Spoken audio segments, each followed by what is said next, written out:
Hey guys. We'll open up to questions for Coach. James, you guys gave your staff most valuable player for the game on offense to your offensive line. The week before was Hunter. So 2 for 2, and you guys looking toward the offensive line after these Big Ten matchups. I know people viewed them as a test for your offensive line. How are you evaluating them inside the building right now for your staff to look that way when you announce this kind of accolades? Yeah, it's not like, this isn't everybody gets a trophy or everybody gets a smiley face type of deal. We watch the film, we evaluate it, and we kind of make decisions based on how guys perform. One of the things I thought was really cool is those guys got, I think, the Joe Moore Weekly Pancake Award or whatever it was. To me, that's like the best and coolest award in college football because it's given to a group, which to me is really cool. But with the weekly awards, it's not like we're trying to spread the wealth, or it's not like we're trying to build confidence or any of those things. We just grade the tape and give it to the group or the guy that we think is most deserved. What has Phil done? I guess now that he's in year 4, he's had a chance to also on the recruiting side and the developmental side. What has he brought comprehensively to that position room for you? Yeah, I think all the things you mentioned. He's recruited well. I think we have developed well, not only on the field but also in the weight room. As you guys know, nutrition as well. I think Leanne and the nutrition department have done a nice job. We got a lot more food available now, under Pat. That's been a big win for us as well. So it's really all of it. But Phil's been really good. He's got great experience. I think, when you have a guy that's won 2 national championships as a college player, and then also found a way not only to make it in the NFL but be able to play 4 to 5 years, he's got instant credibility with the guys as well as with recruits. And he's done a really good job. He has the guys over at his house all the time. They got a really strong connection and network. And then I think Frank Leonard's been a nice complementary piece to Phil as well. So it's been a positive, and I think we're headed in the right direction. But we gotta continue to grow, and we gotta continue to evolve at that position throughout the entire season. James, we're entering burnt red shirt territory. How would you assess the play of the 4 freshmen who have played in the 4 games? And have you begun to have those conversations with some of the other freshmen, whether you guys want to burn their red shirts or not? No, nothing has changed. I mean, we have the guys that we had as green that we're going to play, and those guys, the model hasn't changed. We're going to continue to play those guys. And then I think the guys that we would characterize as yellows, as of right now, those guys are staying yellow unless we got some bumps and bruises that we have to kind of change their status. I think it's also where we're trying to be as strategic as we can. To play early and then maybe hold and save some games for late into the season. And then the new rule now is you get all of the postseason. So it's not really, I think, your question was about 4 games. It's with the postseason, it could be a lot more than that. Curious, we've asked you about Manny a ton since he got here, but with this year's group specifically, what do you think he's done well to lead to this hot start? Yeah, I think Manny has done a really nice job, obviously. I think our defensive staff have done a really nice job, and I think the players. I think, we're in a position where we're keeping those guys fresh. We're playing a lot of guys. We got talent and depth. And I think our guys are getting more comfortable and more consistent playing within the scheme. I think year 2 plays a part in it as well. Kind of all those things. And then I think, from a scheduling perspective, opening up with a Power 5 opponent who's playing well, I think we've been tested as well. So I think we're doing a good job, really good job. And, I think Manny's done a really good job of not just from a scheme standpoint, but leading that side of the ball. And I think really all of the assistants have done a great job in terms of reinforcing, the overall message of the program, and then specifically Manny's as well. Done a great job. James, you touched on the atmosphere that you played in front of last week. It's obviously going to be a different atmosphere this week. How do you make sure that the guys maintain the sort of energy that they're going to need at 11 a.m. and what might not be a ton of people? Well, I think just being honest, just being very honest about what it's going to be like. These guys are 2-0 at home. You look at Northwestern, they've typically had good home records. Why? Because it can be challenging to play there. They're used to the environment. Other people may not be. It's going to be very different than what we played in last week. So just being transparent and honest. Are we internally motivated or are we externally motivated? But for me to act like it's not a factor, it is. And you got to get prepared for it. We haven't had any music.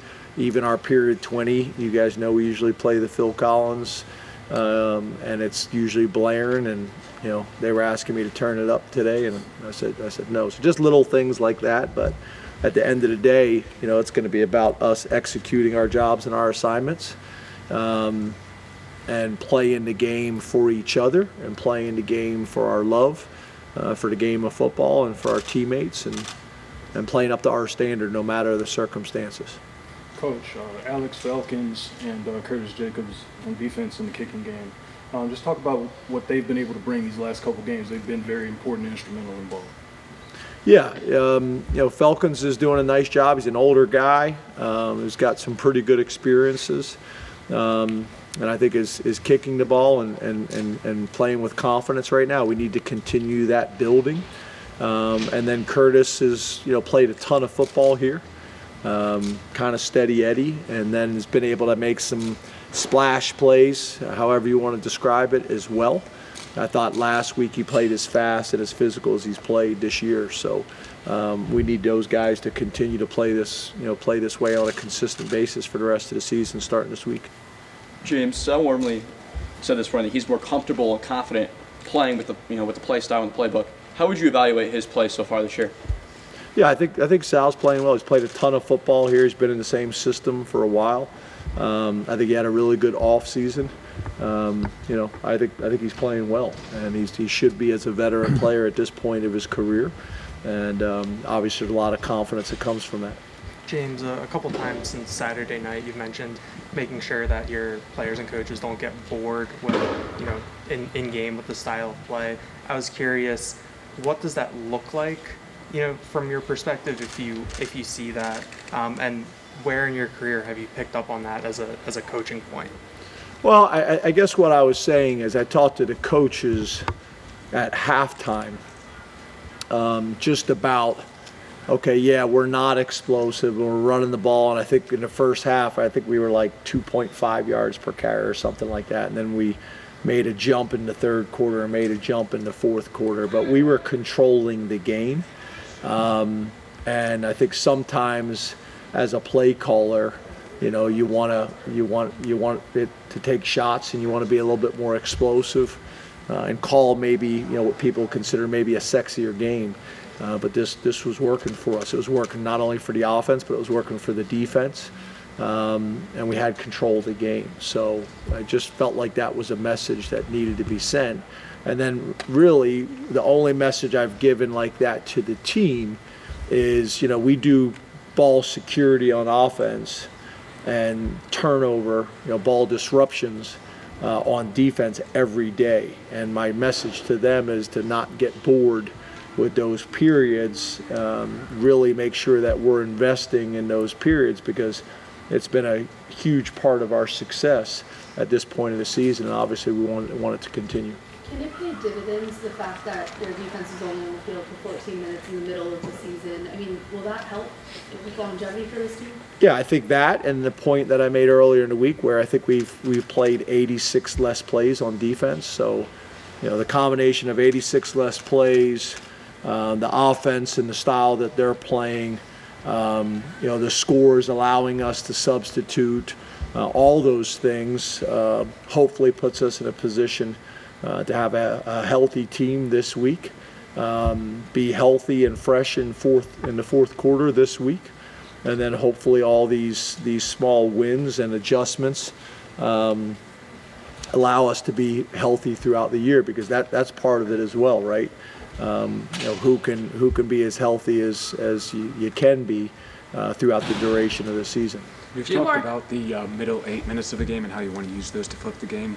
Looking to the first quarter, though, you said that you were not happy with how your offense started against Iowa, and the first quarter's been your lowest scoring quarter on offense. Have there been any conversations about how you want to start games better, or are you comfortable with where you're at right now? I'm a little confused. Is your question about middle 8? You started with middle 8, and then you started talking about the start of the game. Sorry, are you focusing on the start of the game? Are you trying to improve your offense there? Yes. Okay. James, it seems like there's, you've seen a lot of too high defenses, as you mentioned, Iowa, obviously last week. Is this a trend? Just observationally, it seems like there's a lot more of these schemes with defenses playing too high, whether it's in the NFL or other places in college. Yeah, I don't think so. I haven't felt that way. I think the thing that I would say probably is a trend, is the people playing 3 safeties. That's a little bit of a trend. Iowa State a few years ago had a lot of success with that, something that not a whole lot of people were doing, and can cause some issues. It's kind of like facing a wing T offense or an option offense. But I think a lot of people like to play with 2 safeties, and then obviously there's people that want to kind of major from the middle of the field close type of family. And there's people that do a little bit of both. But yeah, I haven't sensed or felt like there's more people playing with 2 safeties this year than in years past. And then obviously there's a big difference between 2 safeties with a cover 2 philosophy, 2 safeties with a quarter half philosophy, and then 2 safeties that are playing quarters. Because really quarters you could really put into a totally different family, because it's a way to play middle of the field open, but really technically have 9 guys in the box. Thank you, Coach. Thank you. Thanks.